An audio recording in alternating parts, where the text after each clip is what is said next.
What players are known for pawn sacrifices? Have you ever wondered which chess players are famous for their clever pawn sacrifices? This tactic can open up the game and create exciting opportunities. Let's take a closer look at some players who have mastered this strategy. First up is Magnus Carlsen, the current world champion. Carlsen is known for his subtle and effective pawn sacrifices. Unlike the more dramatic sacrifices of major pieces, his pawn sacrifices often focus on long-term positional advantages. He uses these sacrifices to restrict his opponent's piece mobility and gradually build a winning position. In many of his games, Carlsen demonstrates how a well-timed pawn sacrifice can open lines and weaken the opponent's pawn structure. This is especially effective in complex positions where controlling key squares can lead to victory. Next, we have Alekhine, a former world champion renowned for his strategic pawn sacrifices.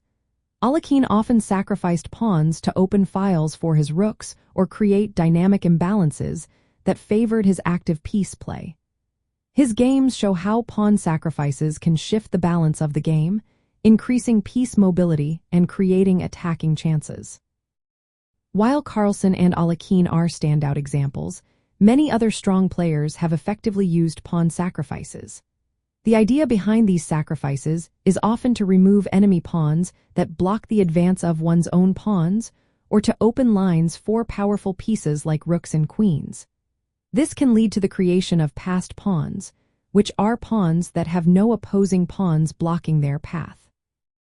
These passed pawns can become decisive assets in the endgame, forcing the opponent to allocate resources to stop them. Understanding when and why to sacrifice a pawn is a key advanced concept in chess. A pawn sacrifice is not just about immediate material gain but about opening the position for your pieces and controlling important squares. Strategic pawn sacrifices often lead to open files, enhancing the activity of rooks and queens, making them more effective in both attack and defense. In summary, players like Magnus Carlsen and Alekhine are particularly known for their skillful use of pawn sacrifices. They show us how this strategy can be a powerful tool to open the position, improve piece activity, and create long-term advantages that can be difficult for opponents to counter.